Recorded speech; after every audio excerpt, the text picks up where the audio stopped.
Welcome back, everybody. This is the Sports Desk, episode 27. Can you believe it? It's J.K. Dobbins Day.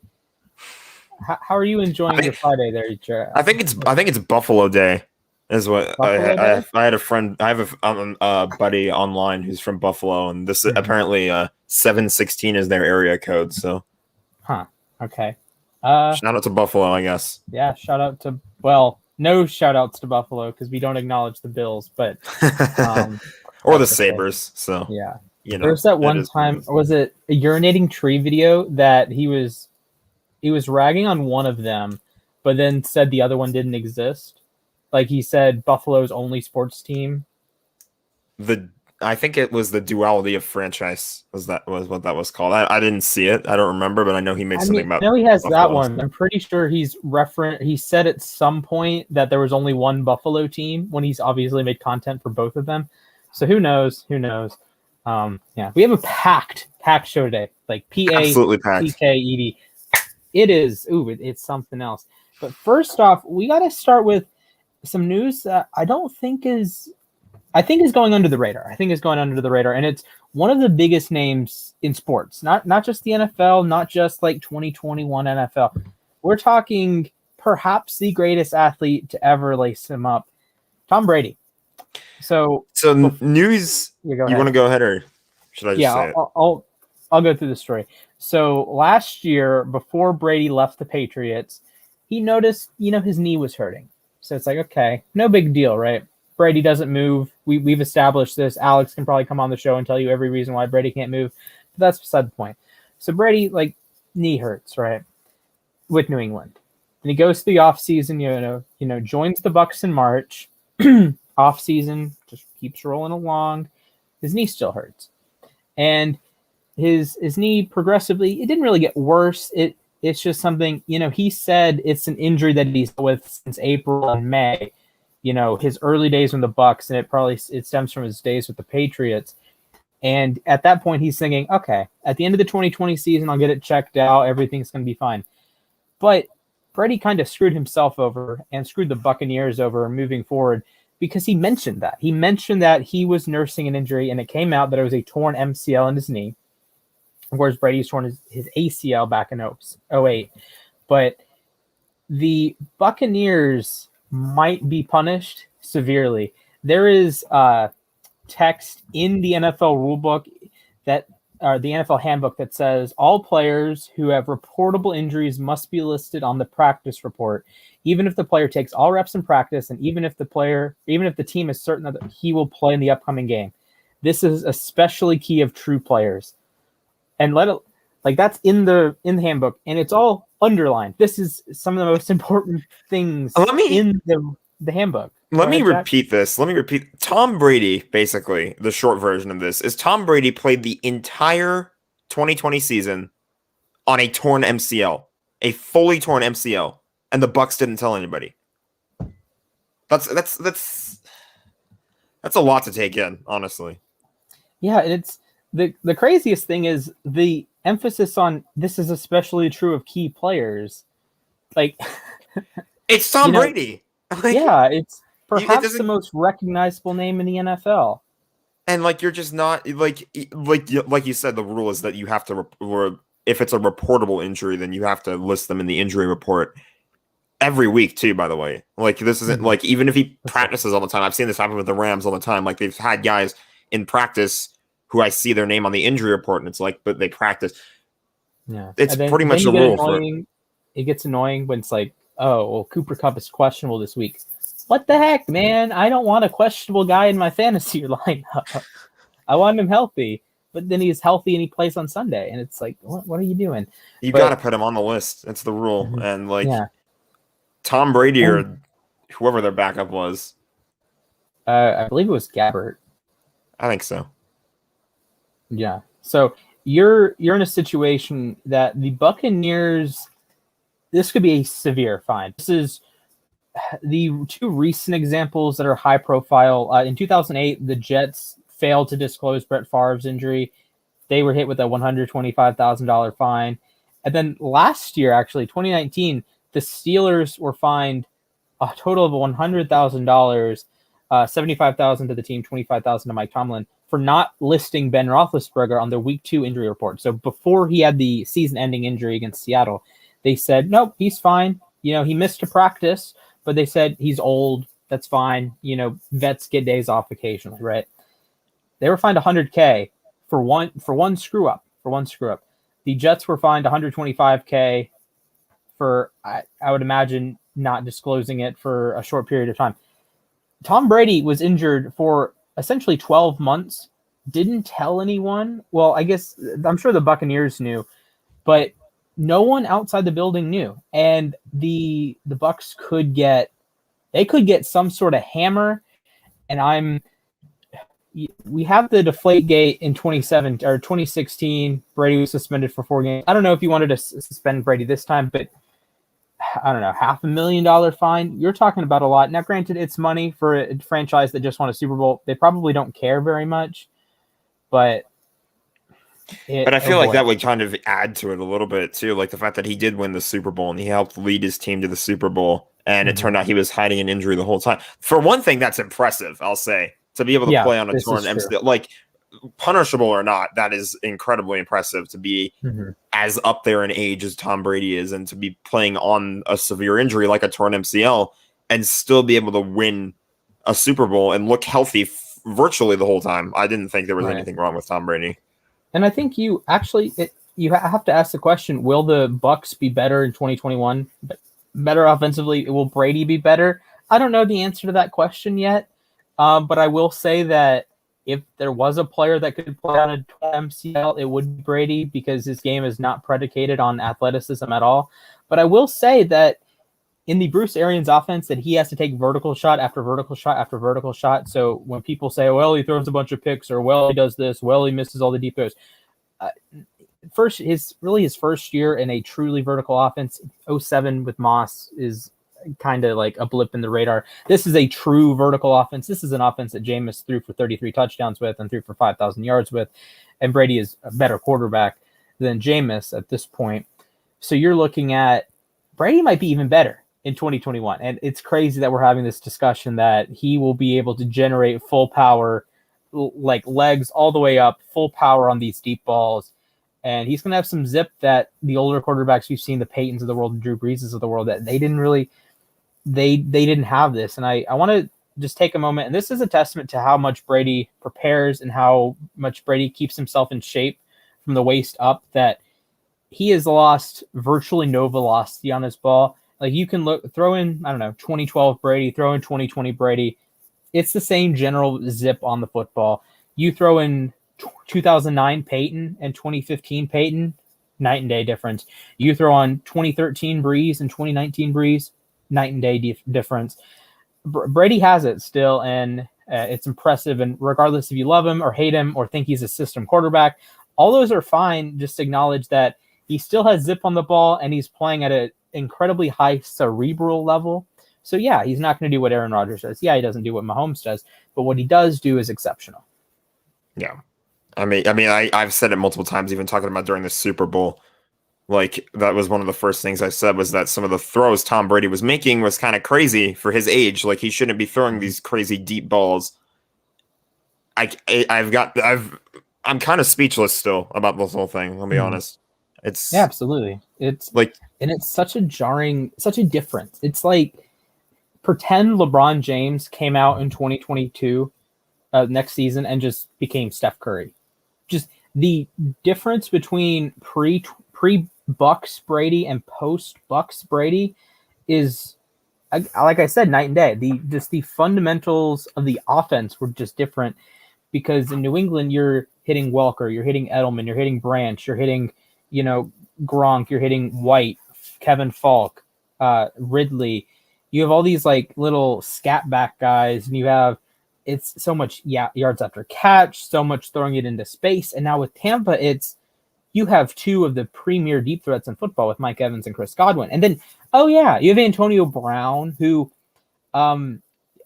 is probably a top 20 wide receiver. Let's just be real here. I know the production's not there, but when he's on the field, you have to care about him as much as anyone in the league. And I know Evans is there. Yeah, I know Godwin is there. So he has a different level of respect, because he might be the third best receiver on that team, but it's still Antonio Brown. He's still a Hall of Famer in his prime. So that it's a scary offense, and it's crazy to me that Tom Brady might be the weak link in that offense. I think we mentioned this last week, but the offensive line is very good. The receivers are very good. The running back room is, passable. It's fine. The running backs are honestly the weak part, but it's not a stretch to say that Brady is the weak link, but he might be even better in 2021. That's a good problem to have if Tom Brady is your weak link. Like, just the talent on that team is insane. So, speaking of talent, Jack, I want you to throw up those Rams jerseys because the people that made those are very talented. They finally shaped up. I saw somebody talking about how last year Nike tried too hard with these things. And like I had a lot of complaints about the bone that they used last year is what it was called. This fixes everything about the bone. This fixes literally everything. Jerseys, though. They're too much. I don't think there's enough color on them is the problem. Like I thought it was just way too much bone. But this I'm kind of going. This is like a merch shop that they have too. So this is what they have now. Here you can get a good comparison of what they have on the bone versus what they're calling the modern throwback. Interesting. So the sleeves are different. You got more yellow on them. You have the ram horn pattern on them. It looks like they're pairing them with the yellow pants. That's a smart choice. I don't think it would look bad with the blue either, but that's just me. But they want to keep it as accurate to throwback as possible. Obviously, the helmet's still staying the same because they don't have the new helmet rule until next year. And the Rams have another new uniform coming next year too. So who knows? Exciting times. Yeah, big stuff. Both of us are huge jersey guys, and it's nice to have good jerseys. Some teams have bad jerseys. The Rams generally have awesome jerseys. And if I had some expendable income, I'm buying a Van Jefferson jersey 100%. I do want to share a few more things, by the way. I have to bring these up as well. Shoot. Hang on a moment. The window was not open. My bad. It's good. Yeah, so in the meantime, both of us are big jersey guys. So if you want more jersey content, smash that like button, subscribe, drop some comments like, hey, review some jerseys. We did a tier list with the Retroverse jerseys. If you want us to do ranking the home jerseys for NFL teams, NBA teams, whatever sport, we don't really care what sport it is. Like I like me some hockey jerseys. I'm sure Jack can get down to rate some NBA jerseys, MLB jerseys. So if you have any jersey suggestions, drop them in the comments. We can rate them, whether you're rewatching this in a couple of days or you're watching it live with us now. Hey, how's it going? Make sure you smash that like button, subscribe to the channel, follow us on YouTube and Twitter, or follow us on Twitter and Instagram. I have our Instas down here. I'm at Depressed Splash on the U Stadium app. He's Jack Mitchell. Make sure it's the right one because there's 4 of them because people like to troll Jack. People are trolls. People are trolls. Actually, I might have to change my name back so I can keep Splash. Although I guess I do have privileges, so if someone makes Splash, I can just say no, that's my account. Anyway, here's what I was going to bring up is these graphics that the Rams made. These are sick. Oh yeah, what they did. They have like the current players with some of the old ones wearing the uniforms. I like this one a lot. Stafford and Warner with Sean McVay. Hold on a second. Imagine Kurt Warner with Sean McVay. Oh,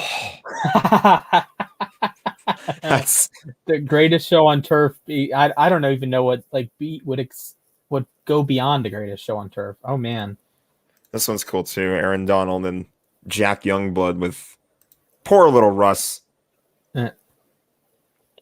Yeah, these are really cool that they made. I like it. I just wanted to show those off because those are a nice little example. But yeah, these are going to look sick. And by the way, week 10, you mentioned uniforms and how we're big geeks for them. Week 10, I believe it is. The Rams play the 49ers on the road. They are wearing those while the 49ers wear their red throwbacks. Oh, that is going to be visually incredible. Awesome. That week, we're going to have to get Raj on the show. Yeah, Raj and Jack. Sure. I can produce. Raj and Jack just go at it. It'll be undisputed with both of us. For sure. Skip and Shannon don't hold a candle. The other 2 times they're wearing it, by the way, they're wearing them for the week 1 Sunday Night Football against the Bears. The other one's clever against the Titans. I don't remember which week that is, but They're wearing those against the Isn't that, Titans in the I think Super that's Bowl rematch. that's a isn't that a primetime game? I don't remember. I know like I said, week one was Sunday night, and then I think the 49ers one is also Sunday night, but I don't know. Thursday night game. Yeah, I think before we move on, and I have a clever transition here. How do you feel that you're probably going to get Andy Dalton week one on Sunday Night Football? It makes me giggle. It makes me giggle. I mean, we lost to the Jets last year, so I don't want to get too far ahead of myself. Good but point. Yeah, I remember, I was like, yeah, I'm like, as a Rams fan, knowing my team is going up against the Bears week one, to hear Matt Nagy say that there's no competition between Andy Dalton and Justin Fields. Come on. It happens. It happens. But we're going to transition. We're gonna mention the 6 players that are franchise tagged and will play on the franchise tag this season. They have not been extended yet. These players are Marcus May of the New York Jets, Marcus Williams of the New Orleans Saints, Brandon Scherff of the Washington football team that no longer do not have a name still, Chris Godwin of the Tampa Bay Buccaneers, Andy Dalton's best friend, Allen Robinson of the Chicago Bears, and Cam Robinson of the Jacksonville Jaguars. Did any of those surprise you? And if you are one of those teams, which player would you be most keen to re-sign moving or extend into the future? I think I've mentioned this on the show before. Allen Robinson. I talked about him and how I thought maybe that this would be a good year to put him on the franchise tag, make this kind of like prove it year. Like, is he worthy of a more long-term deal? So I think we'll see that. Maybe not week one right away, maybe not even week two. But we'll see. I mean, that would be a good time to kind of test the connection between him and Justin Fields as well. If Fields is going to be the QB of the future for the Bears, you might as well see if you can get something going between him and Allen Robinson. And if you can, great, extend him. If you can't, let him walk. We'll see what happens. I'm gonna pivot. I love Brandon Scherff. He was an All-Pro last season, Washington's first All-Pro in like 25 years. That wasn't a special teamer. And I love Chris Godwin too. But I want to focus on Marcus Williams. Marcus Williams is in that tier of safeties, I guess, like Marcus May, that he's not necessarily elite. He's not Justin Simmons. He's not Honey Badger. He's not Minka. He's not Bates. He's not Derwin when Derwin's healthy. He's not John Johnson. But he's in that second tier of really freaking good. Again, a lot of this applies to May, but we actually mentioned this on the show yesterday that in the secondary, it's about minimizing the weak links of your defense. So if I'm New Orleans, I would be paying to keep Marcus Williams because he's not in that tier 1 safety. He can be, absolutely. He's had flashes of being one of the best defensive players in football. But right now, he's like a top 8 safety, 8 to 10 range. And you're looking at, if you can keep him at a reasonable price, of course, you're going to have a solid safety for the next 10 years or so. And I think the Jets can also benefit from this with Marcus May, that if I'm the Saints, I lock down Marcus Williams, and I think it's a higher priority than May, Scherff, Godwin, Robinson, and both Robinsons, Allen and Cam. Because with May, I don't know if Marcus May fits your timeline if you're the Jets, because you're looking at a Zach Wilson timeline. Marcus May really fit a Sam Darnold timeline better. Scherff is on the older side. He plays guard. I think you do everything in your power to keep Scherff there, because I think Washington, barring or pending quarterback, can win a Super Bowl.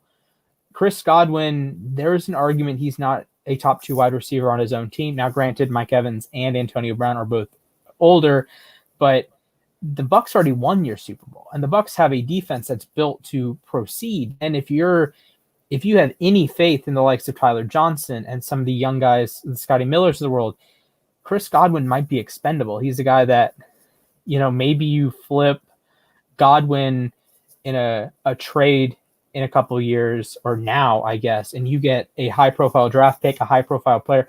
I don't know. Maybe you go after Xavier Howard, have a all-Florida trade. Imagine that. That'd be funny. Flip Godwin and Howard, and you throw in some compensation one side or the other. I think they're pretty even players. They're both like top 100 guys. They're both really awesome. Maybe Howard has a little bit more value because he's coming off an all-pro season. So maybe, I don't know, Godwin and a 4th for Howard. I don't know, Godwin in a third for Howard. Whatever it may be, that I think that improves Tampa Bay. But either way, I think Marcus Williams is the key man out of that 6. Yeah, definitely. I was a little bit surprised he was a franchise tag. So yeah, he's a part of that legendary 2017 draft class that the Saints had. You're talking Kamara, you're talking Ramczyk, you're talking Lattimore. Marcus Williams is right there. You're talking 4 guys that maybe not Hall of Fame caliber, but we're talking about one of the best draft classes ever. I think Kamara could be a Hall of Fame guy, maybe. Ramczyk, it's going to be tough that he may not be the best right tackle in his own division right now, Tristan Wirfs, but he's a guy that has been awesome in his career, does have some all-pro consideration in his career, and he's a guy that is always in my top 50 players. So I think that's one of the best draft classes of the last 20 years. You're throwing that up with the 2012 Seahawks that have two Hall of Famers, Wagner and Wilson. You're throwing that in with, I guess, what Baltimore did in 2018. I think they drafted 3 Pro Bowlers. 3 Pro Bowlers. So shout out to the 2017 Saints. You guys hit a home run on that one. They did. Kamara is elite.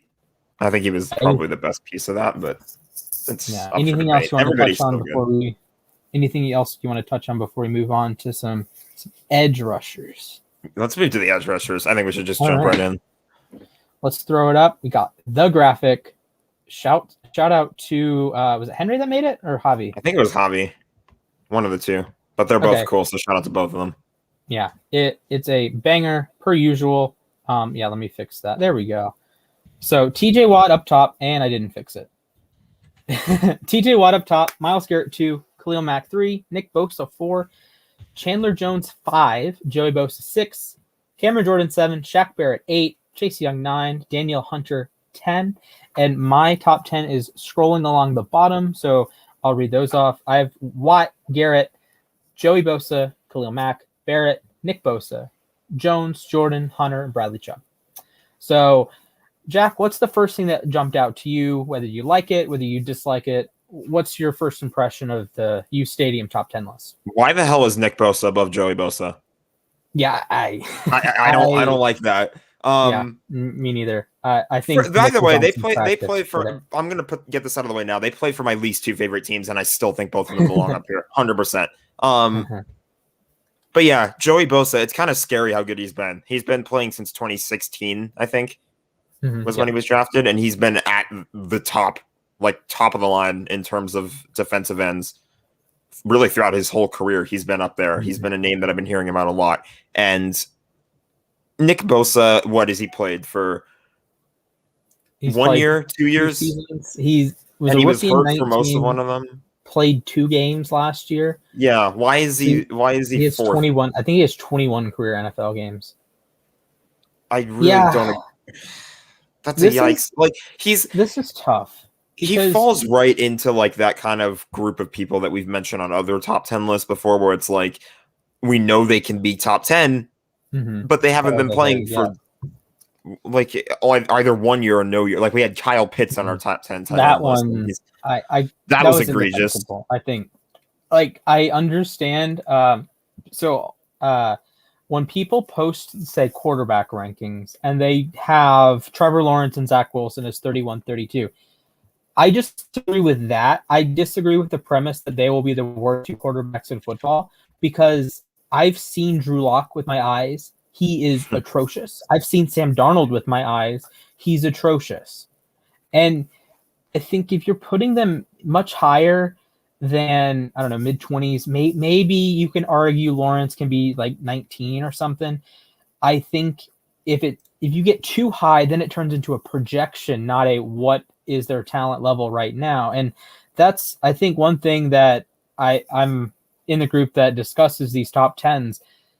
It's hard to delineate between guys right this second, July 16th, 2021, who are the top 10 edge rushers and who will have the 10 best seasons, because those are very different lists. And the guessing who will have the top 10 seasons, this is when you include Nick Bosa at 4, that would be a second team all-pro spot, Pro Bowl spot, and that's, I don't know. I think the entering 2021 ordeal here is a little weird because I don't think Nick Bosa should be 4 if it's entering 2021. I think Chase Young is a little high. Chase Young's 12 on my list. I have Brandon Graham and Bradley Chubb over him. I think 12 for Chase Young is fair. Because, like, I know how good Chase Young is. He has every single tool imaginable. You know, he went to the same school as the Bosa brothers, and he's more physically dominant than either of them. I get it, and he's as technically sound as either of them. I don't think he trains with knives like Aaron Donald, but he's close enough. Very true. And I also want to throw a shout out to Brian Burns. Brian Burns is awesome. He's one of those guys. They come around every few years, some random positions.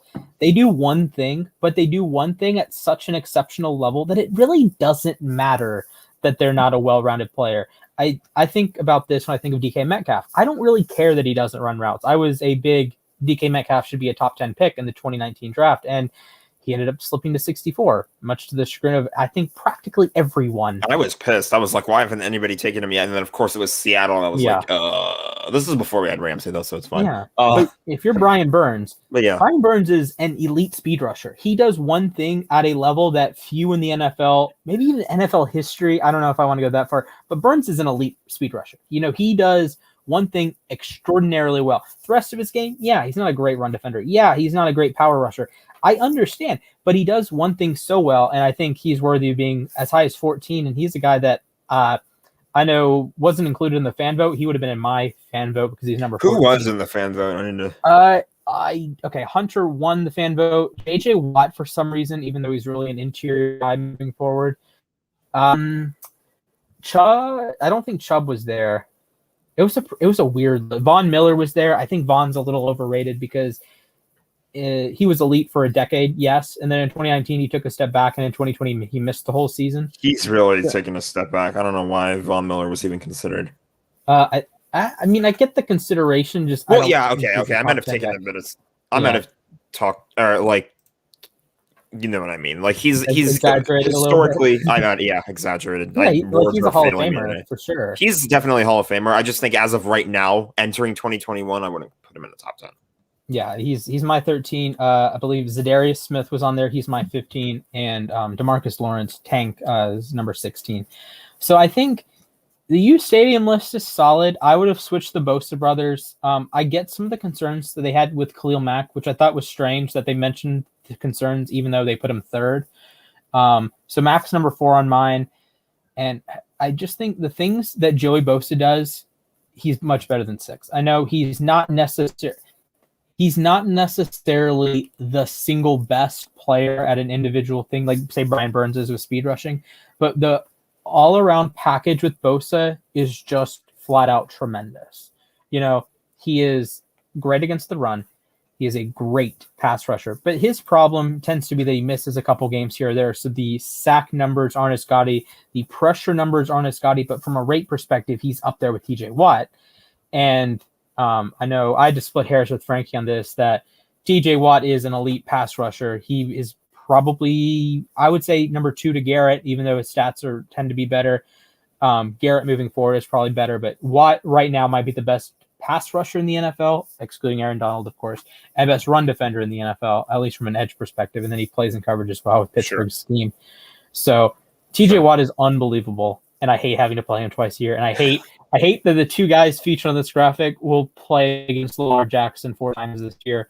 I hate how we have to play against Joey Bosa or Nick Bosa twice a year. We do have to play Joey Bosa in the preseason if the Chargers choose to play starters. Yeah, this is fair. But yeah, the Ravens have to play all 4 of my top guys. So Watt twice, Garrett twice, Bosa once, Mack once, and then they play. I think we play Hunter later in the year, Chubb later in the year. We played Graham and Young last year, Vaughn later in the year, Z Smith later in the year. I'm pretty sure we play Shaq Barrett. Yes, week 3. I'm really excited for that game. That was going to be fun. That was going to be really fun. So that is actually, I wanted to mention this on the show that I think the Rams will beat the Bucs again. And I think I've found the kryptonite for the Bucs. I'd like to know what you think about this. Okay. So I I've talked about Tampa ad nauseum the last couple of weeks for obvious reasons. Shout out to the Lightning. Shout out to Stefan. He'll be back next week if you missed him. What Tampa does is overwhelm you with good players. They have, I mentioned it last week, they have 10 stars. None of them, outside of maybe Levante David, are truly, truly elite, but they have 10 really awesome players, and the worst player on the field at any given time is Jordan Whitehead. Like, Jordan Whitehead is a passable NFL safety. This is not far from a catastrophe. The Packers were trotting out Kevin King in the playoffs. Like, that's a catastrophe. The Ravens, when they had injuries, were trotting out, Tramon Williams. That's a catastrophe. There were just random guys. My idea in the NFL is you want as many good players as possible and minimize the bad players. If you can get superstars, awesome. If you can get a Patrick Mahomes, awesome. But what the Rams will do on offense to contrast to the Tampa Bay defense is that they don't just have good players like wide receiver, running back. They have awesome players. They have guys. I predicted, shout out to the exclusive tab, I predicted Cam Akers would win, that he would be second team All-Pro. I'm not going to reveal who I had as first team All-Pro, but I have Cam Akers being running back 2 this season. So Akers is dominant. I get that Tampa has a historically great run defense. Vita Vea is awesome, and Ndamukong Suh is awesome. Barrett and Pierre-Paul are good against the run. White, David, they're incredibly athletic guys that, do that. But you're going to commit so much to stopping Akers that in the McVay offense, Matt Stafford's going to have a field day. And I love the corners, Carlton Davis, Sean Murphy-Bunting, and Jamel Dean. I love Tampa's corners, but I love Robert Woods. I love Cooper Kupp. And you throw in Deshaun Jackson, you throw in Van Jefferson, you throw in Tyler Higbee. You have 5 legitimate pass catchers. And this is something that I think unequivocally, I can say the Chiefs are better than the Rams, but the Rams are a better matchup for the Buccaneers, and even the Cowboys are a better matchup for the Buccaneers than a team like the Chiefs are, because the Chiefs, they have the 2 superstars, but what else? Mecole Hardman's going to be your wide receiver too. Like, you can commit a lot I thought his name was Me Score Easy Man. Yeah, Me Score Easy Man is going to be your wide receiver too. So you can commit extra resources to stopping you can commit extra resources to stopping Travis Kelce, who pretends to be called Travis Kells, I guess. And then Tyreek Hill, you can commit extra people there. But if you're playing Dallas, I don't think you can do that. They have 3 guys that are wide receiver 1s on almost every team in the league. And I think that's a scary week 1 matchup. And then you throw in Pollard, and then you throw in half of Ezekiel Elliott, and then you throw in Dak Prescott, and you're like, I think Dallas will compete. I as of right now, I have Dallas beating Tampa week 1, but I do have Tampa. I have Tampa finishing the season 14-3. So grain of salt there. Salt. Shout out to Holden. He's been awesome on the app for these last couple of days, getting Rams Nation going. He recently did an Aaron Donald jersey giveaway. So. Mm-hmm. I think we'll have more coming soon evenwe're from others as well. I'm super excited for that. It was lovely to have a bunch of new Rams fans on the app. So make sure you join the app. We're picking some speed back up. Camp starts, I believe the Cowboys and Steelers are back in camp next Thursday. And then the Bucs start a few days later because they play in the opening day of the regular season. And then by the end of July, within 2 weeks, I think every team's back in training camp. And what a time to be alive, folks. And you won't want to miss it. We have some banger content coming through the pipeline. Javi and I were talking. You love fantasy football. We got you here at U Stadium. And I'm talking with mega fans about doing team previews. And I'm trying to roll out daily content here. If we can get some daily content, we're going to send what the people want. You want power rankings, quarterback rankings, team of the week, whatever you want. We got you, dog. So with that said, the NBA is go ahead. One thing I want to touch on before we move on to the NBA, because you were just talking about the Rams, and I have to clear this up really quick. I feel like I have to clear the air on this whole thing. So there seems to be a lot of people that are trying to say or from PFF particularly, so I get to take another shot at PFF here, Oh, who are boy. trying to talk about how we should pump the brakes on the Matt Stafford hype. People are calling him overrated a little bit. Ooh, okay. We can have a whole conversation about this. Guys, as from a proud member of Rams Nation here, we are not calling Matt Stafford the GOAT by any means. We know he is not the best in the NFL. We just know he is worlds better than Jared Goff, and he completely unlocks this offense. That is all. I think that's fair, and I think this is another thing that when people like say ESPN posts their top 10, or even when PFF does it, and there's a lot of projection that goes on. I can project Matt Stafford to throw 45 touchdowns this year. That's fair, I think. I can project him to throw for 5,000 yards. It would be awesome. I can project.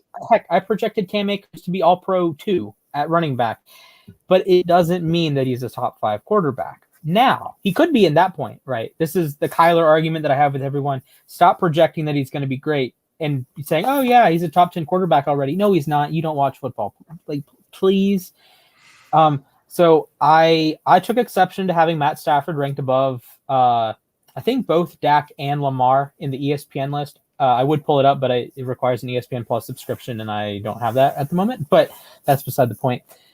But like saying Matt Stafford at 6, I think that's a little what high. you need to pump the brakes on. Yeah. But I think Rams Nation is generally getting it right that you're excited to have him moving forward, but you're not going to be like, oh, Stafford should be a top 10 quarterback. No, he's not better than Mahomes, Rodgers, Allen, Watson, Deshaun Watson, NFL quarterback, Wilson, Dak, Lamar, Brady, Tannehill. And then I think the conversation starts at 10, to me. Sure. I can agree with that. So if you have him at 10, okay, so be it. He's better than Kyler Murray. I'll give you that one. He's probably the second best. You could debate between him and Russ, who's the best QB in that division. I think Russ takes that pretty handily. I know what I'm getting from Russ. Stafford. That's fair. Like Stafford, it's weird. There's gonna be some like what's the term that they use with Brady all the time? I don't remember. I thought they like a learning curve. Learning curve, I guess, is a good like in the Rams offense. Like because like he's learning a new playbook still. Mm-hmm. He does have to kind of get used to the whole new system. Right. They're really just hinging on the fact that like hopefully he is able to produce the way they know he can in a better coaching system as well. And even this is getting back to the Kyler point. Stafford's incredibly talented. He went number 1 overall for a reason. While he's not necessarily on that generational prospect like Luck, Elway, Lawrence, Peyton tier, he's on that tier that there are a few guys in the last 20 years that are easier number 1 overall picks than Matt Stafford. And that list is, again, very short. This is, you could maybe argue Kyler just based on talent, but Matt Stafford, I threw this out there earlier, a couple months ago, maybe, that he's not all that different from Patrick Mahomes. And I think someone either on Twitter, Instagram, wherever mentioned this, that what Stafford does is not entirely different from what Mahomes does in Kansas City. Just Mahomes has 1, better weapons, 2, he plays on a winning team. He's not playing in Detroit. But the things like Stafford has a ridiculous arm. He has a top 5 arm in football, as far as I'm concerned. He's in that Mahomes, Allen, Kyler, Stafford could be your 4, and then there's some bench guys like, is it Eason for, and Herbert has a cannon too, but like Jacob Eason has a rocket launcher of an arm. But either way, Stafford's incredibly talented, and I'm excited to see what the Rams have moving forward. Yep. I'm hyped. Bring it on. So speaking of Los Angeles, LeBron James apparently, wants to spend the rest of his career in LA, and hopefully he doesn't make any more movies. I've heard the reviews on Space Jam 2 are bad. I haven't seen it. Me neither. I don't know. I can't judge. I just came into it knowing it was going to be like a goof around like kids movie, pretty much is what it is. Right. Although I guess adults will watch it too for the sake of nostalgia. I don't know.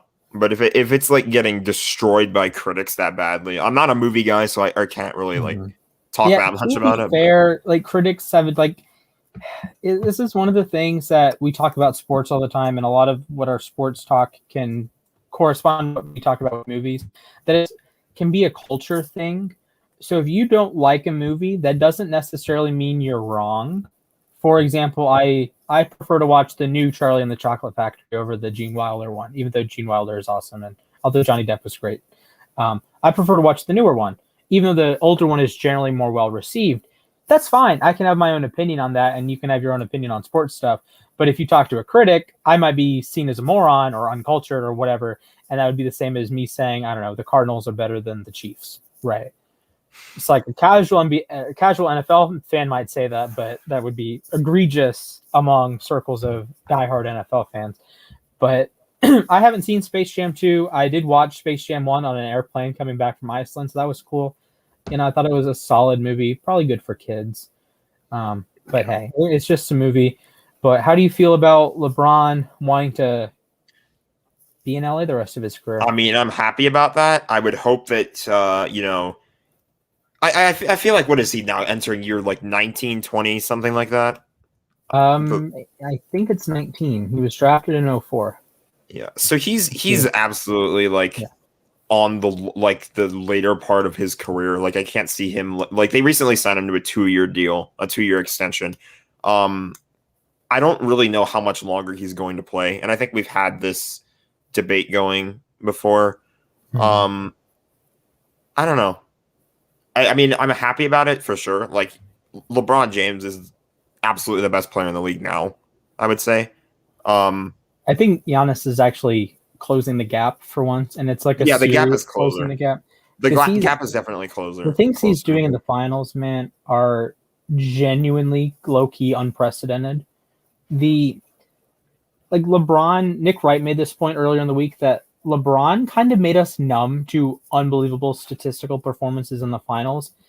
LeBron accounts for half of the current 40-point games in finals in the current NBA. So we're not talking about Jordan and West. We're talking about active players that played in 2021.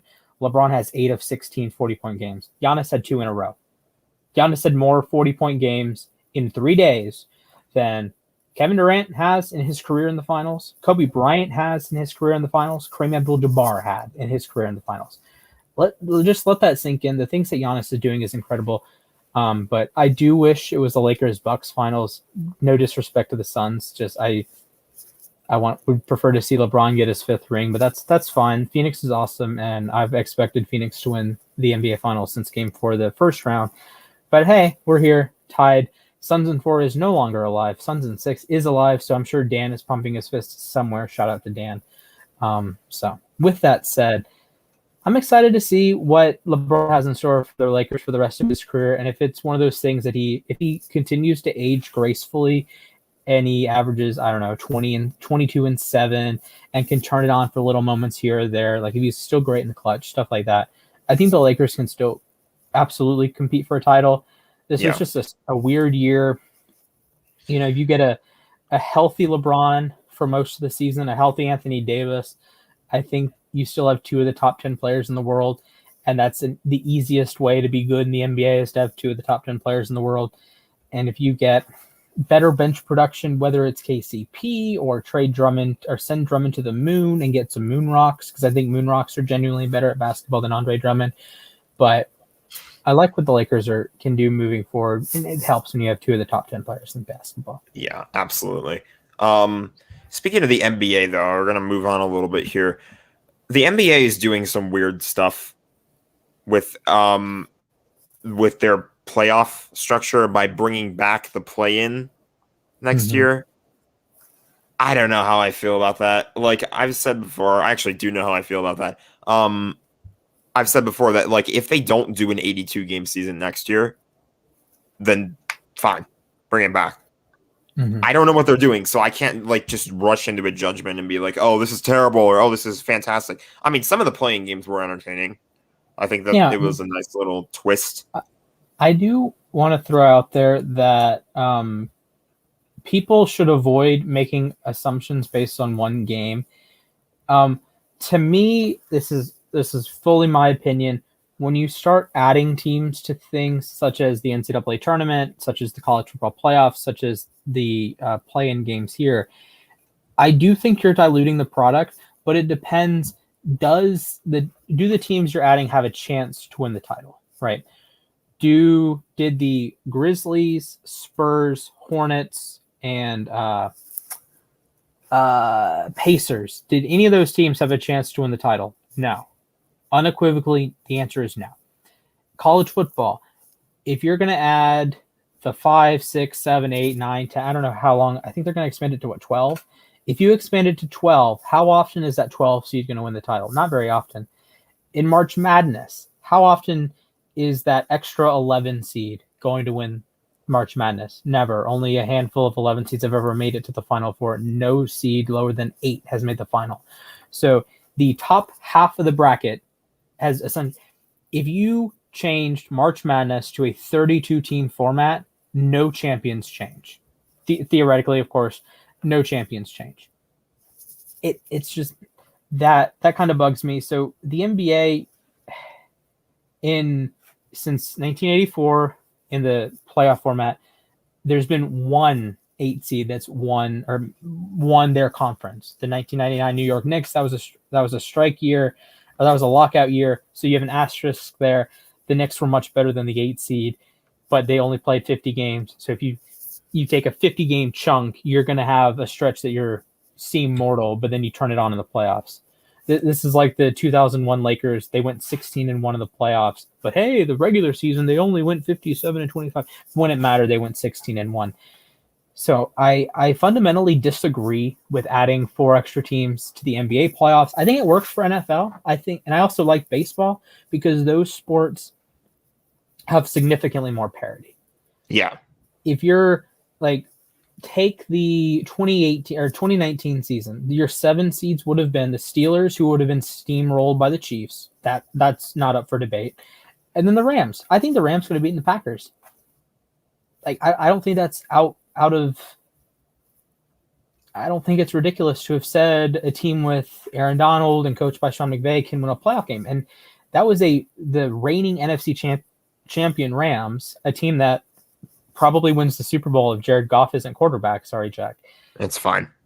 I've moved on. But if that's your 7 seed, I'm down for it. This year, the 7 seeds were the Colts. And did I think the Colts were going to win the Super Bowl? No, but they were very good against Buffalo. And they're a team that it would not have been ridiculous if you told me, hey, Ryan, hey, Splash, the Colts are going to go up to Buffalo, beat the Bills, go to Arrowhead, beat the Chiefs. I don't think that's ridiculous. I think it would be ridiculous to say, hey, Splash, those Grizzlies are going to win they're going to go to the West Finals this year. It's like, you're on drugs.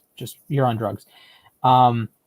So to me, the NBA, I think, is continuing down a bad hole to go the play-in format. Yeah, I don't like it. It's fine for baseball. The Nationals went from 19-31 to World Series champions. Baseball is so random that you can generate excitement from just about any matchup. Football is so not necessarily random like baseball, but it's one game. I talk about the Ravens-Titans game all the time in real life, that if you play that game 10 times, I expect the Ravens to win 7 out of 10. But on that day, the Titans won and knocked off the best team in the AFC. They were the 6th seed. They could have went to the Super Bowl if they could tackle Patrick Mahomes. And at the NFL, I think you have that depth that there are teams that miss the playoffs that they could win a playoff game. I wouldn't expect them to. But again, last year, if you said Miami makes it as the 8th seed, I don't think they beat the Chiefs, but I would watch that game. Or who was the 8th seed in Arizona was the 8th seed in the NFC. Arizona. If you told me that Arizona can go to Lambeau and beat the Packers, it happens. Which they've done before, by the way, in recent years. that was one of the dumbest games ever. It was like 17-point spread in Green Bay, and Arizona won. So shout out to stupidity there. But I think it works for the NFL. It can work for baseball. It honestly can work for hockey, but they will have half of the teams making the playoffs moving forward. So that might be I think time to stop.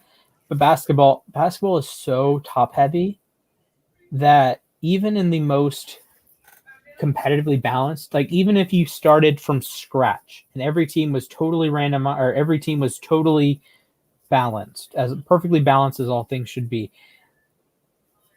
I'd maybe then, but the way basketball is, you have so much talent. So much talent is concentrated in the top 30 players and the top 2 players in every team, that there's very few cases that I can make that, yeah, that 9 seed can win a title, or that 10 seed can go to the conference even the conference finals. That's 2 steps away. But we see it in baseball. We see it in football. We see it in hockey. Your Kings were the 8 seed. They won the cup. We've never really seen it in basketball. We don't see upsets happen. Yeah.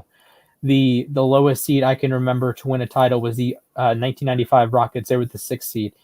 The reigning champion Rockets, keep that in mind. They weren't just some random 6 seed that went on a crazy run. It's not like the Hawks went on a crazy run. It was the reigning champions that went on a crazy run. That makes sense. The Hawks this year are one of the true outliers. So they were a team that you just flat out don't expect to be in the Eastern Conference Finals, and then they're there, and they're 2 games away from the finals. But with that said, let's move on to something a little bit of a lighter topic. 2K21+1 covers revealed. Yeah. We got the main cover is Luka Doncic, right? The legend cover, I guess, is find the covers actually. Kevin Durant, Dirk Nowitzki, and oh my goodness, I'm blanking. It was one other guy. It was like just totally random. Was it Kareem? I think it was Kareem. I think it was Kareem. So there were 3 players that are all top 20 players ever, but they have no connection to each other. It was like that year that it was Derrick Rose, Blake Griffin, and maybe Paul George. That I don't know what you're doing with that cover. I love the Luka cover. I love the artwork, and the Candace Parker cover is gorgeous. If you're a WNBA fan, highly recommend picking that one up. It's flat out gorgeous. I love Candace Parker. But the Legends cover is just a little strange to me. Yeah, let me bring it up in just a moment here. Pizza says it's Kareem, Dirk, and Durant. This is the one without Candace Parker, by the way, but this is just the standard cross-gen and 75th. I like that they went with like a paint design for these. I think that's cool. I love it. Like, I think they are gorgeous, and the Madden community should take some notes here. EA should take some notes. I mean, like EA just let's take a picture. Let's just take a random picture of Tom Brady and Patrick Mahomes and just slap that on the cover. Just me mugging, essentially. That's why. Like, these look really good. I understand. The Luka ones look great. The Legends one looks good. I just don't understand the correlation between the players, besides them all being legends. Like, I don't think you could have chosen 3 more generic legends. Yeah. Like, they have 0 in common in terms of like uniqueness. They all played for different teams. Kareem was Bucks and Lakers. Dirk was all Mavs, and Durant's played with OKC, Brooklyn, and Golden State. So it's not like a Luka and Dirk cover. It's not like a Kareem and Shaq and LeBron cover. It's not like a Nate Thurmond and Chris Mullin and Kevin Durant cover. I just think it's weird. You have 3 just totally. It's like they picked the top 25 players ever, put it in a hat, and just spin it around. Kareem Abdul-Jabbar, Kevin Durant, Dirk Nowitzki. Like, I don't know what they were doing with that one. I don't either, but there you go. They're there. All right, let's get into some hockey talk real quick. Do it. I'm gonna. Hot takes. I haven't so published. I'll pull the hot takes up, and you roll out your full NBA or your full NFL. Yeah, wow, your full NHL ensemble. I'm gonna start with this graphic here by Henry. Shout out to him for making this. Henry the GOAT. Get it up here. Pekka Rinne, the goalie who is he still too good right now? Well, he has retired. This kind of came as a bit of a surprise, but he's been playing for a pretty long time, honestly. He since 2006, I want to say this is. For finishes with 683 regular season games played. Actually, can I get both? No, I can just get regular season. Okay. 683 played. 667 starts. 17,627 career saves. That's a .917 career save percentage. He had a Stanley Cup final appearance in 2016, I believe it was, against the Penguins. Either 16 or 17, one of those two. 17. Yeah, 17. It was St. Louis, San Jose in 16. Yeah, I remember. But yeah, I mean, he's one of the best goalies to have ever played the game, I feel like. Would I call him a top 10 goalie? Probably. Top 15 for sure. I think he's just been like he's had so many of these moments where it just felt like it was impossible to stop this guy. Mm-hmm. Like that's why the whole it's the reason the whole other than urinating tree was the whole reason why the whole Pekka Rinne is he still too good right now going. He's just been a wall for a long time. His size was up there as well. I think he was one of the bigger goalies. Also the crowd he had behind him too, by the way. This isn't necessarily a correlation to him, but like when you have a crowd that's literally chanting "It's all your fault" after the other goalie lets the goal, and then they're going crazy for Rinne when he makes a save.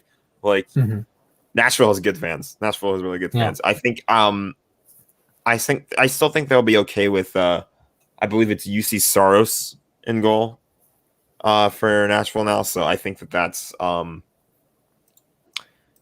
they're still in a good spot, I would say, but yeah, I minimized absolutely. So and then one more thing, by the way, before we move on the hot takes as well. I have to share it again. I don't know why I stopped doing it. My brain's been off. Yeah, you're gonna laugh at this, by the way. You probably know about this happening lately. As we all know, the Tampa Bay Lightning recently won the Stanley Cup. Yes, they did. And they decided that last week. They decided this week they were going to have a little boat parade in lieu of the Tampa Bay Buccaneers doing that. And then they throw the Stanley Cup. This happens. I don't know how. I don't know why. But the Stanley Cup, as you can tell, is not supposed to. I'm pretty sure it's not supposed to be shaped like that. It's just like this. Like it's been through some things. Like the Stanley Cup is the one trophy that like it has like all this it's a great aura about it. I think is a good word for it because what the league likes to do is they like to give their players like the NBA, for example, or the NFL. They don't make one Lombardi trophy. You win the Super Bowl, you get they make a Lombardi trophy specifically for your team, and your team keeps that in a trophy case somewhere forever. Yeah, the NHL Ravens have two of them. These are pretty bobbleheads, but you get the idea. But like the 2018 Capitals, the 2019 Blues, they don't have the Stanley Cup in their possession right now. There is one Stanley Cup. Technically three, actually. I think they make a couple of fakes for like the Hall of Fame and stuff, and for one other reason. But the real Stanley Cup that's presented on the ice, there's only one. And they like to give that trophy to players to pass them around. Like it's a day with the cup is what it's called. So you get 24 hours to do whatever the hell you want with the Stanley Cup. Horses have eaten out of it before. People eat out of this thing all the time. I think chugged something out of it. And then I want to get this one incident up. I don't remember all the details about it, but I think it happened with the Islanders. It was a long time ago. I need to look at this really quick. Let's see. I'm not sure where this is. I think what happened, though, was that it fell into a bonfire. They had like a bonfire, and then the Stanley Cup got damaged somehow. I don't know completely what year it was or how that happened. But bottom line, the Stanley Cup has seen some shit. It's been a long time before it's been like completely damaged though by this. And this reminds me of like a memory I had. I think it was like in 2010 or something, or 2009, when I think it was the Spokane Chiefs in the one of the Canadian or one of the junior leagues. They won the Memorial Cup, and then they celebrated with it on the ice. But then immediately after they got presented the trophy, somebody dropped it. And that trophy is fragile, so it broke in like a couple different pieces. I think it was the Chiefs, at least. I could be wrong, but I Mhm. vaguely remember it being them. And I remember in 2010 when the Blackhawks won the Stanley Cup, I was like little when that happened, and I was like paranoid that they were going to drop the Stanley Cup and like break it again. And then 2 years later, the Kings win the Stanley Cup for the first time, and two people, I think it was Simone Gagne, he tripped over like a camera wire or something while he was carrying the cup, and he almost fell. And that's like, I remember, like, there was literally 2 years after I was just paranoid that somebody was going to drop it, and then this guy, like, I'm freaking out because it's the King's first cup, and it's like, I don't even care that he just did that. Like, but yeah, it's just kind of one of those things that like makes you wonder, like, should the league care more about this kind of thing? I would say so, considering, like I mentioned, it is their one and only, or I guess one of 3 Stanley Cups. They don't make more for teams. So like, it's since been fixed, by the way. I should mention that they have recently repaired the damage. So, but like, it's really weird to think about this whole tradition. Like, it's the only league in the world where like you get this championship trophy and then your team is not holding on to it, locked away in a glass case for eternity. Right. Like you get 24 hours, or in Alex Ovechkin's case, like 4 days or whatever, like a week, honestly. When he won that thing, he spent like a weekend with that. It was ridiculous. Yes, he did. I mean, yeah, it just makes you wonder about like this tradition of letting players hold on to the trophy. It's a great tradition. I think it's created a lot of cool stories about it as well.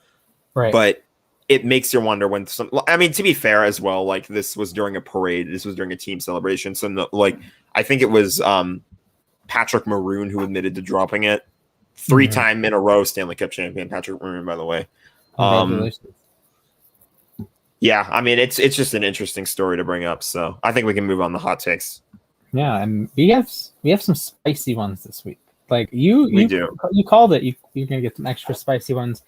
So first one, we have CF1K. You're gonna like this one, Jack. This one. I'm pretty sure this is the one that I saw, and I messaged you about. Like, oh boy, these early ones. Like, okay, Rams won't make the playoffs, buddy. Pepper X. Yeah, I don't know. Okay, I don't know if I'm going that high. I'm pretty sure the Rams make the playoffs. I can see a way they don't. It's a slit. Like, I something would have to go wrong. They should make the playoffs. I would reserve the Pepper X takes for probably Kansas City and Tampa. That's then fair. Yeah, I'd say probably Tabasco. Maybe you can go Cayenne. It's a mild hot take. Like, it's just like a normal run of the mill hot take. Yeah, okay, that's fair. But I mean, like, realistically, the Rams, I feel like offensively, at least, their weak point is probably offensive line. And we've seen before a bad offensive line, like you don't want Jared Goff behind that offensive line. We've seen how that has turned out before. Absolutely. Matthew Stafford would have to completely collapse for anything major to go wrong, and I think he's a lot better than that. So, absolutely. So we're gonna move on. We got Zalafar 79. 3 teams from the NFC West will make the playoffs. He says Rams, Cardinals, and Niners. Over the Seahawks? Over Russ? I don't think that one's too ridiculous. I don't think it's too ridiculous that 3 NFC West teams make it. I've talked about this before, though. And I like I think somebody commented this as a hot take before, that all 4 NFC West teams would make it. I rated that. I put that one pretty. I don't think I put it Pepper X high, but I put it up pretty high because I felt like while all of them realistically do have a shot at winning the division just because of how tight it is every year, like we were saying this last year about all the NFC West teams, really. Right. Only 2 of them made it. To be fair, San Francisco was banged up. Yeah, and Arizona was a game out, and had they beaten the Rams, 3 teams would have made it. Yeah. Because Arizona would have finished better than the Bears, and the Rams would have finished better than the Bears. So they were very close to having 3. I actually had 3. I listed my predictions out on the exclusive tab earlier this week. I'm going to go Tabasco here, maybe Chili to Arbol. I think it happens. I don't trust any team in the NFC East to be good enough to knock out any of the NFC West teams. I don't know if I trust the Saints. Then the Vikings and Packers. That's the only one that I'm pretty sure. Yeah, those will be the top two teams. And then I think the NFC West, yeah, it's going to gang up on each other, but I think all of them will win most of their games from outside the division, and they'll be fine. Moving on, we got E-dubs. Deshaun Watson is a top 2 NFL quarterback behind Mahomes. Top 2? I disagree here. I strongly disagree. Would this be where you go Pepper X? No, because I'm not gonna go that high. I was just curious because, like, okay. Here's my thing. If you said Rodgers then Watson, I can get behind you because that's how I would order their seasons last year.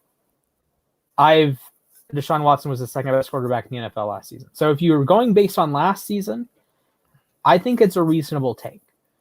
But if you're saying one behind Mahomes, and if you're dropping Rodgers to 3, you're objectively wrong. I'd probably go habanero on this one. Watson can be QB2. It just would be Rodgers, then Watson, then Mahomes. But I have Watson at quarterback 3. Quarterback 2 is a fair take behind Mahomes. Ahead of Rodgers is not a fair take.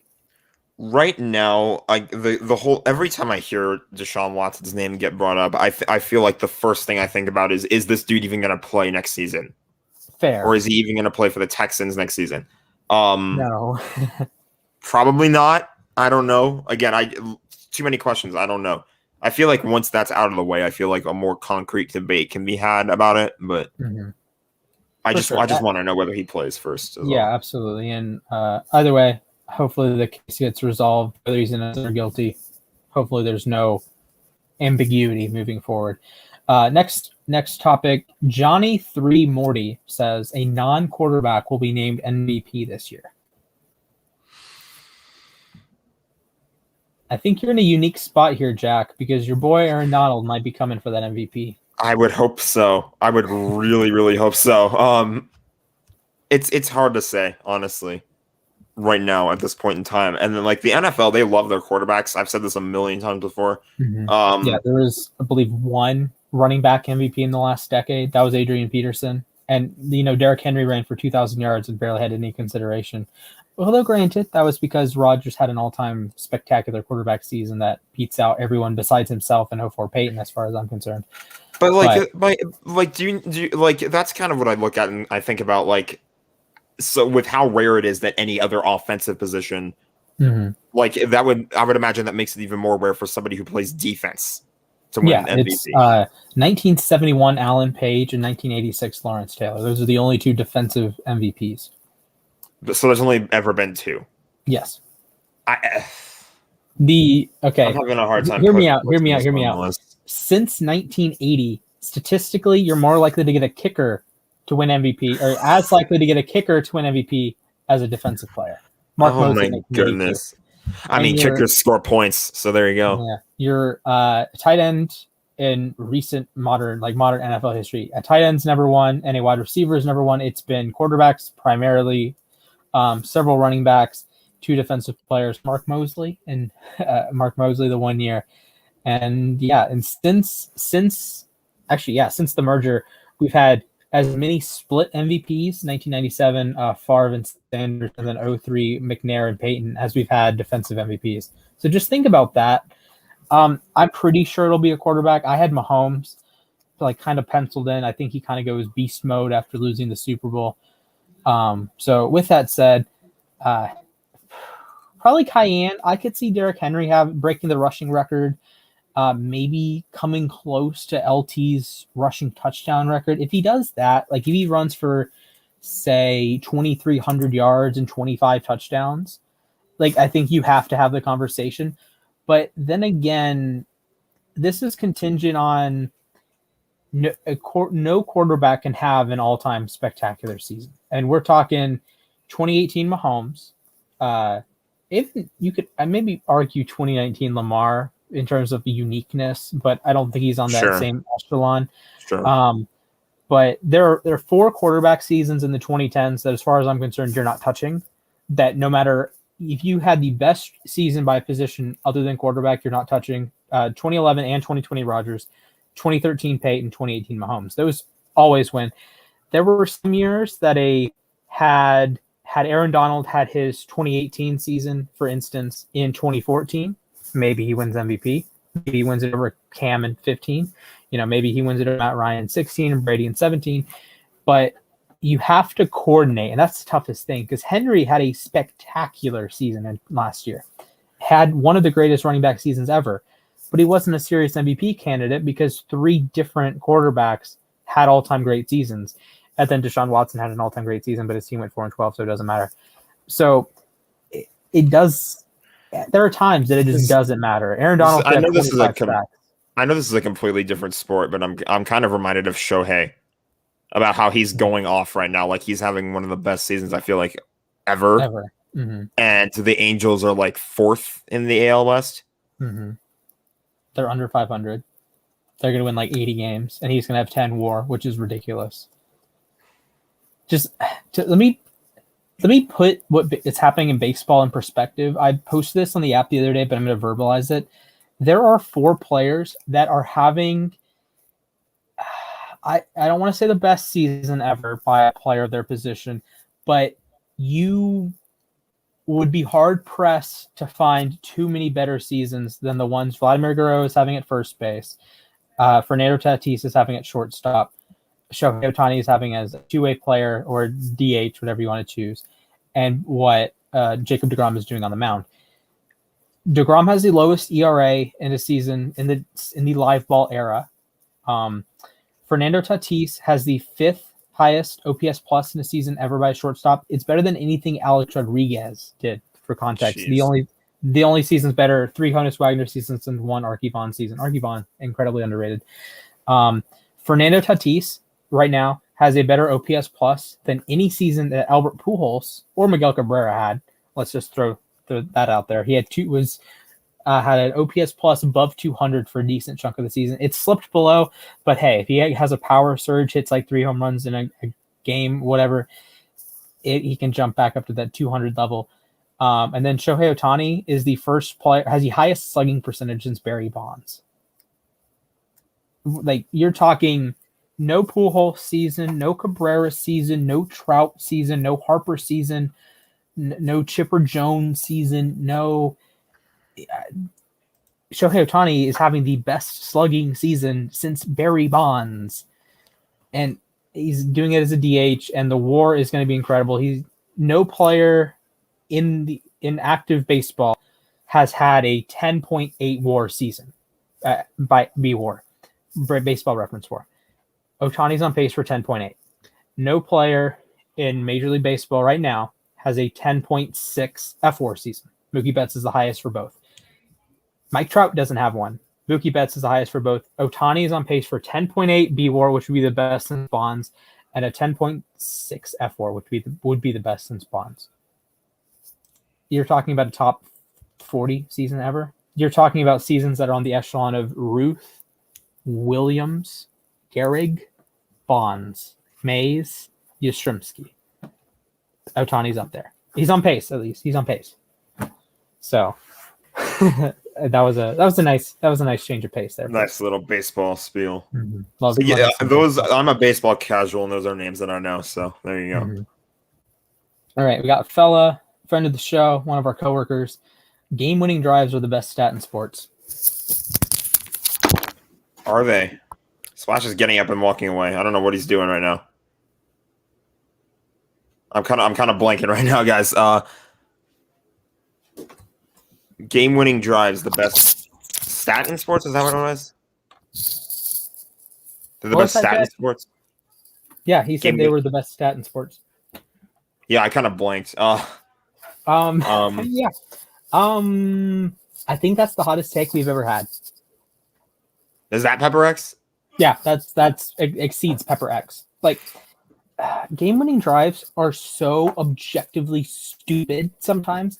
Now, there are some cases that they're fine, but there's other cases that I'll use Josh Allen as an example. There were, I believe, 6 different games in 2019 that he led a game-winning drive and had a turnover earlier in the game. So you're telling me that Josh Allen was perceived as a better quarterback because he turned the ball over so that he could eventually lead a game-winning drive. Now, there's some cases to be made that game-winning drives are a reasonable stat to use. If you're in a back-and-forth game, you're not making mistakes, your defense sucks, then okay, sure. But there are so many examples that game-winning drives are just awful.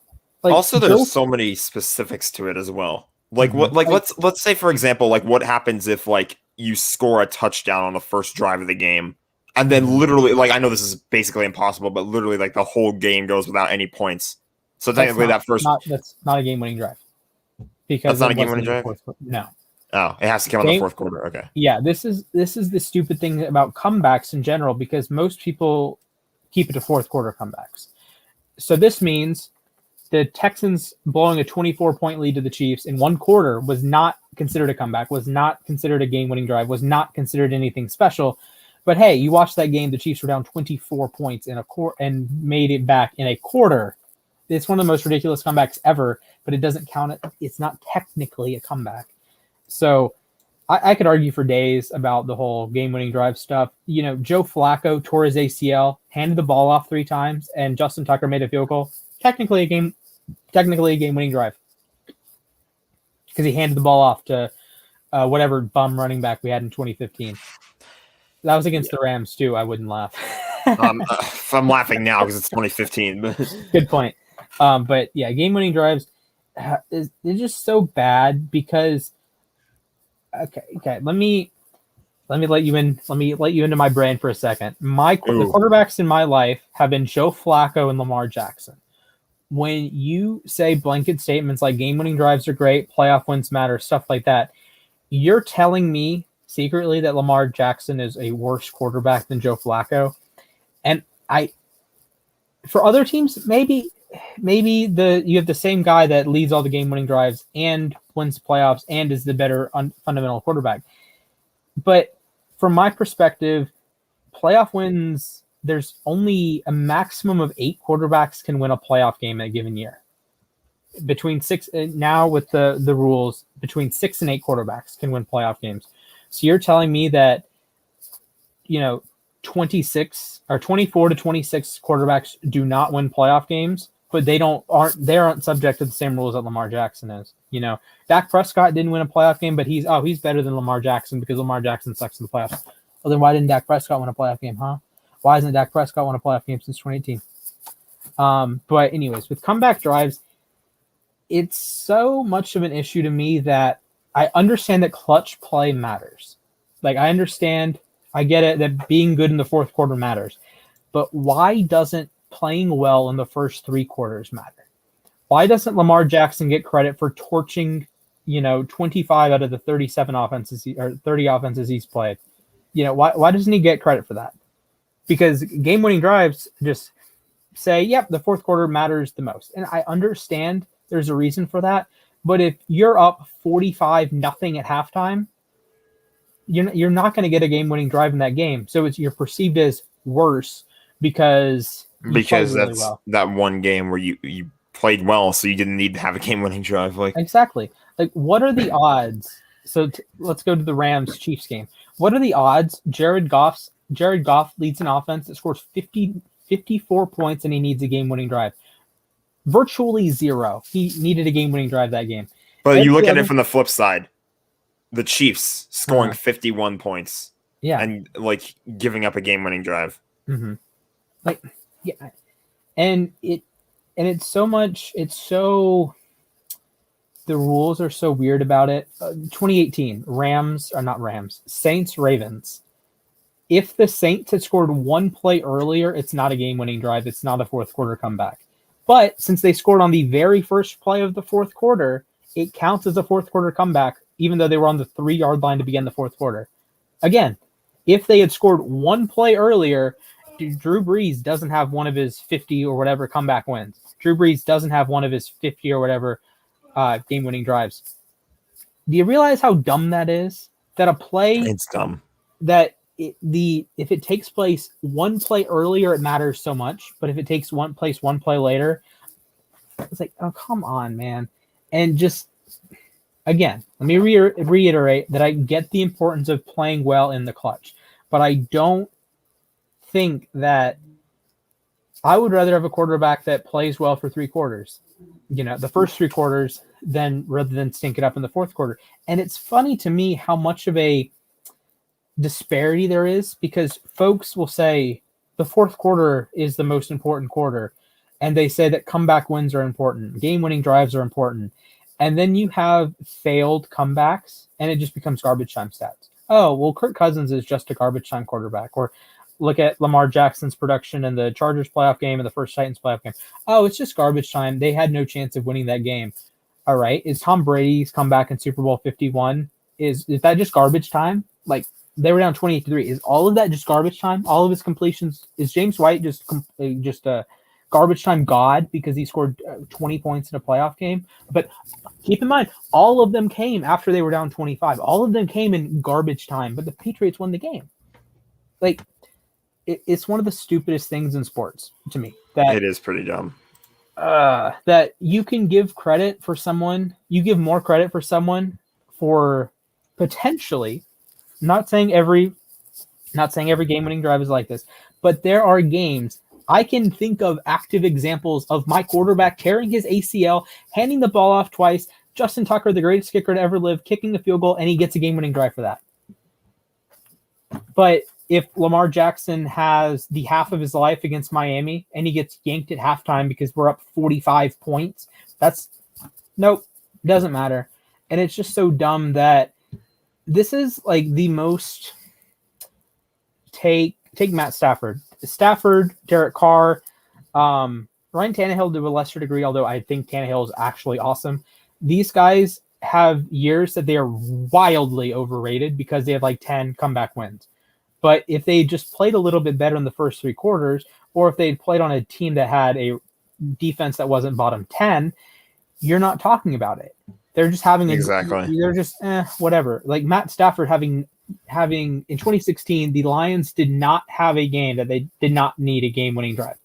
They went 9-7. Matt Stafford had 9 game-winning drives. Something stupid like that. That doesn't mean Matt Stafford's God. It just means that the Lions have other issues, and Matt Stafford was not one of the issues, if anything. Like, you look at the greatest quarterback seasons ever. Aaron Rodgers last year, how many comebacks did the Packers have? How many game-winning drives? Not too many. What about the 2018 Chiefs? Not many. 2007 Patriots? Not many. They won 16 bloody games. And Brady only had, 3 or 4 game-winning drives. Like, are you going to tell me that you should not beat the Washington R-words by 59 because you're endangering, like, oh, I need a game-winning drive today. Let's suck for 3 quarters and then blow them out. Like, are you serious? Oh, my Lord. All right. I think on that note, we should move on. Yeah. Okay. Coach Taylor, Sam Darnold will win comeback player of the year. Like Hotep mentioned later, quote, can't come back from just being trash. This isn't a most improved player award. This is comeback player. Sam Darnold was awful with the Jets. He had I was looking at this the other day. In 2019 and 2020, only 2 teams had a team pass rating below 80. The Jets and the Broncos. Why do people think Sam Darnold is good, and why do people think Drew Lock will be any better? I don't know. These people have drugs coursing through their veins. You're gonna love one of these coming up then. Yeah, I'm aware. Oh my goodness. Boy. Again. So, Coach, as much as I respect you, as much as I love a lot of your football takes, I don't think Sam Darnold can win comeback player of the year. Also, let's just remind everyone, Dak Prescott is going to win this stupid award. By playing a game, I feel like. Or if he finishes the season, maybe not. This is better. If Dak Prescott just has a run-of-the-mill Dak Prescott season, he's going to win it. Yeah, that's about where I put it. It was like if Alex Smith played a meaningful I think Alex Smith is better to say that, like, if he just played a game, he'd win it because for sure. He cheated death. So yeah. All right, Collins B98. This is one you're going to love. Quinnen Williams. Oh, I didn't give a hot take, like a beater on that one. We'll go habanero. I don't think anyone surpasses Dak. That's the issue there. Because, like, I don't know, Derwin James, Daniel Hunter, Von Miller, they would have to have elite seasons. Dak Prescott just has to be like normal Dak Prescott. Like, Danielle Hunter would have to have like 20 sacks. Von Miller would have to have like 17 and a half sacks, and the Broncos would have to make the playoffs. If Dak leads the Cowboys to like an 8-9 record and he throws for 4,200 yards and 30 touchdowns, he's going to run away with comeback player of the year. All right, we got one for you, Jack. Quinnen Williams will outperform Aaron Donald and win defensive player of the year. This is from Colin B98. Let me hear that Pepper X, baby. I'm gonna go Carolina Reaper, actually, honestly. I mean, the thing is, like, the reason why I'm not putting it that high is because, like, I'm not just saying no, that's not true. Because for one thing, as we've seen, Aaron Donald is not going to win Defensive Player of the Year every single year. Like, I'd say he had a fairly solid year in like 2019, but because the Rams, the Rams like weren't really awesome too that year. I mean, yeah. That's the thing with with awards that I don't like. Continue. The direction I'm kind of going in is like it's not kind of a team-based thing as well. You have to look at the Rams in 2019 they were a 9-7 team, not really much of a playoff contender because of the offensive line. It's not even Aaron Donald's fault, but like they were just not as much of a contender as they should have been. 2020, people are calling the Rams defense is the number 1 in the league, and Aaron Donald's a huge reason why. So of course he's going to win it. Next year too, they're still projected to have like they don't have guys like John Johnson or Troy Hill anymore, or Michael Brockers, Ravens legend Michael Brockers. Ravens legend Michael Brockers.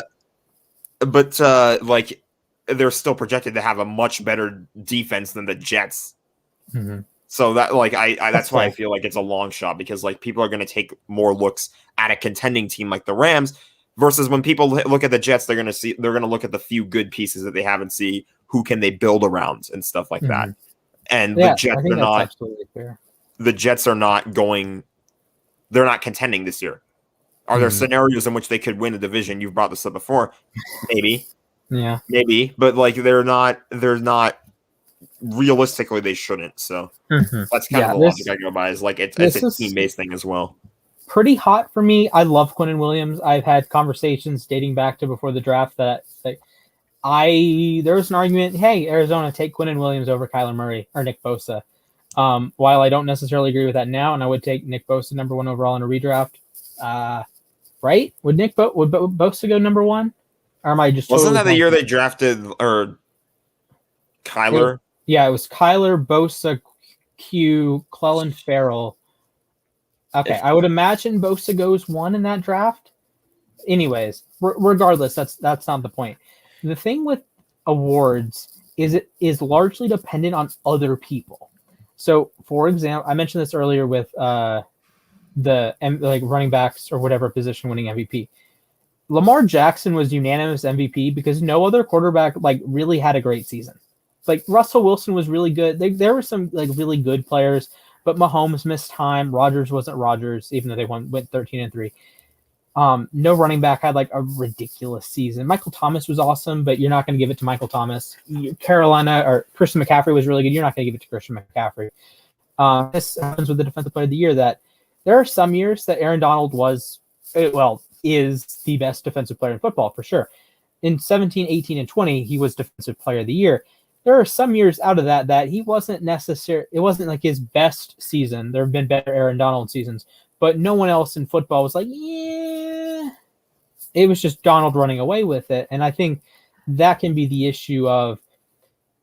I don't think Aaron Donald declines. Donald should have a perfectly fine year, which makes it harder for Quinnen Williams to pass Aaron Donald, and it makes it. If you're Q, right, and you're looking around the league at guys you can compete, Myles Garrett's going to have a great year. TJ Watt's going to have a great year. You have like Xavier Howard, Trey White, Jair Alexander, Jalen Ramsey, cornerback 1, Marlon Humphrey, Gilmore, J.C. Jackson. There are a lot of contenders for Defensive Player of the Year, and outside of Donald, I don't feel comfortable in saying, yep, he will win Defensive Player of the Year. Maybe Garrett. You could argue Garrett. But that's the tough thing with any award that it's, again, contingent on other players not playing better than you.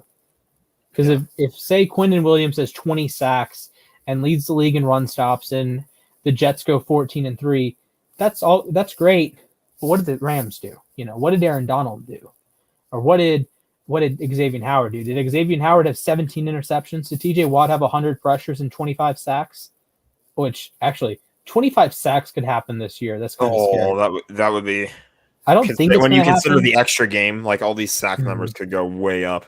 I don't think the extra game is going to matter too much though, because it's only 1 out of 17. It would be. I guess that's fair.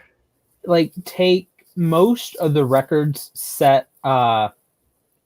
Any record that changed hands from the 14-game season to the 16-game season back in 1978, most of those were just blown by.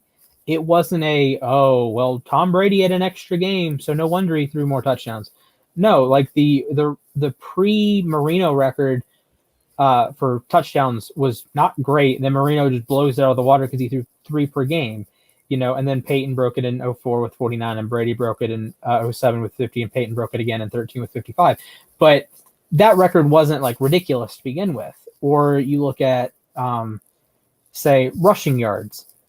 O.J. Simpson has objectively the best rushing season ever in terms of yards because he was running for like $144 a game. And had he played a 16-game season, he would currently hold the record over Eric Dickerson. So the Eric Dickerson rushing record is one of the only examples of a player that benefited from 16 games instead of benefiting from being better at football, right? So take Randy Moss, 23 touchdowns. No one in the 14-game era came close to that. Maybe there was like an 18 one year, but even then, Moss tacked on 5 extra touchdowns.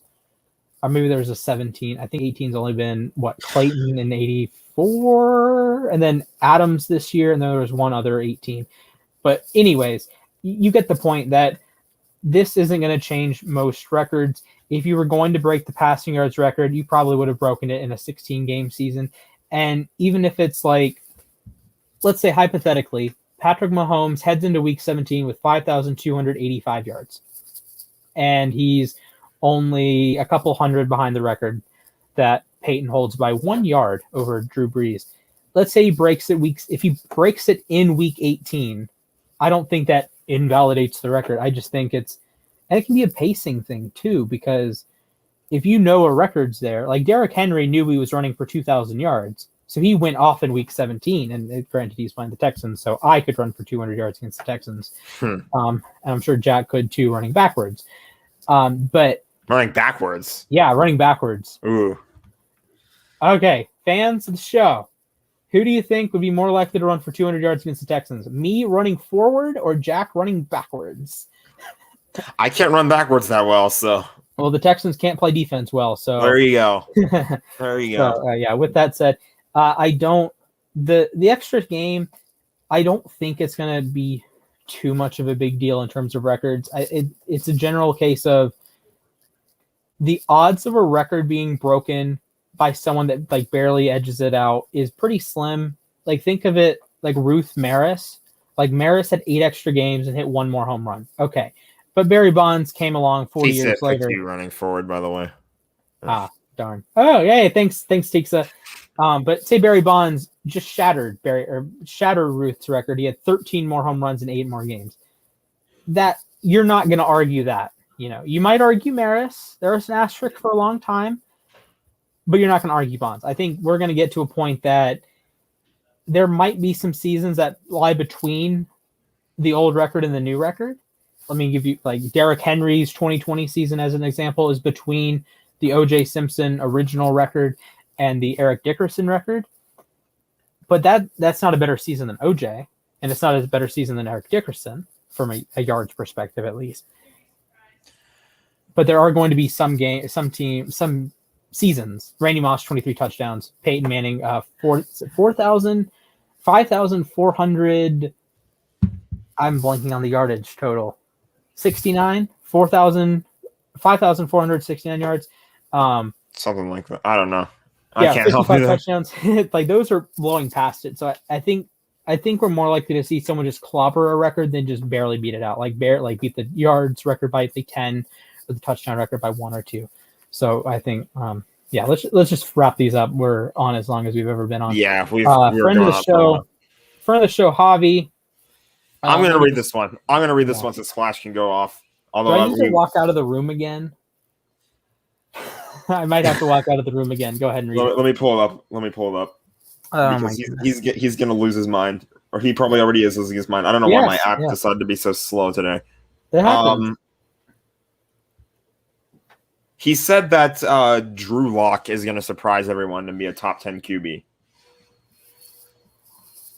Pepper X. Not happening. Just no.